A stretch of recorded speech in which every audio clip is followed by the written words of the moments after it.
The vacuum of echoes. The world is a roar of fire and a thunderous collapse until suddenly it is nothing.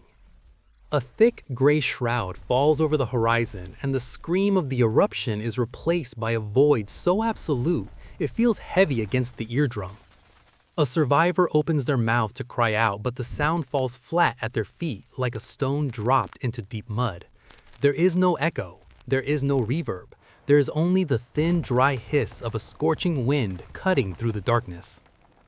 The aftermath of a cataclysmic blast is often depicted in cinema as a cacophony of sirens and shouting. However, the physical reality of a massive volcanic event or a high-yield explosion involving heavy particulate matter is far more unsettling. When billions of microscopic porous ash particles saturate the air and coat every surface, they create a perfect acoustic trap. This is the science of the deathly silence, a state where the environment itself acts as a massive soundproofing chamber on a planetary scale.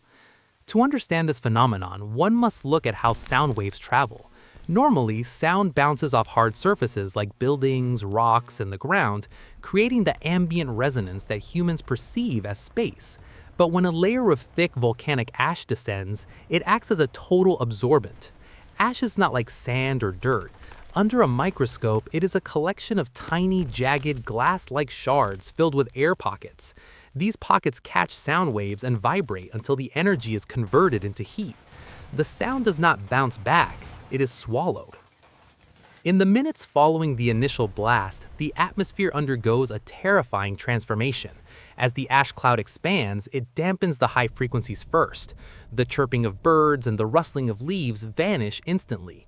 As the layer thickens, even the low frequencies, the deep rumbles of the shifting earth, are muffled. A person standing 10 feet away might see someone screaming, but they would hear only a faint, distorted murmur, as if the air itself has become a thick liquid. This silence is not peaceful. It is a sensory deprivation that triggers an immediate biological fear response.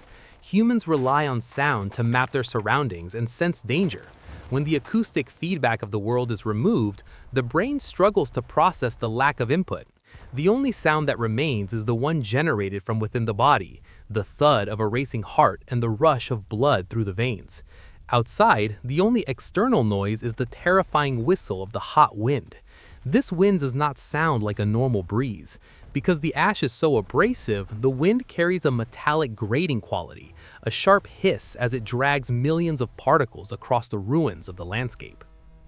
The climax of this atmospheric horror occurs when the ash layer reaches its peak density. At this point, the world becomes a photographic negative of reality. Everything looks gray, and everything sounds dead. Even the thermal energy trapped within the ash clouds creates a strange pressure differential. The heat is intense, yet the silence makes it feel cold. The lack of sound creates a psychological weight that many survivors describe as feeling buried alive while still standing. The physics of the ash cloud have essentially turned the open world into an anechoic chamber, a place where sound goes to die. As the hours pass, the silence begins to lift only when the ash starts to settle and consolidate. But the memory of that void remains. It serves as a haunting reminder of the power of the natural world to strip away the most basic elements of human perception. The transition from the violent roar of destruction to the absolute stillness of the ashfall is perhaps the most frightening aspect of such an event. It is a reminder that in the face of planetary power, even the air we breathe can become a wall of silence. The deathly silence is eventually broken, not by a return to normalcy, but by the arrival of the first rains. When water hits the ash, it creates a heavy sludge, changing the acoustic properties once again. The silence is replaced by the rhythmic, heavy thuds of mud falling. The world slowly begins to echo again, but it is a different world than the one that existed before the sound was swallowed. The silence was not just an absence of noise, it was a physical presence, a reminder of the fragility of the senses in a world of overwhelming force.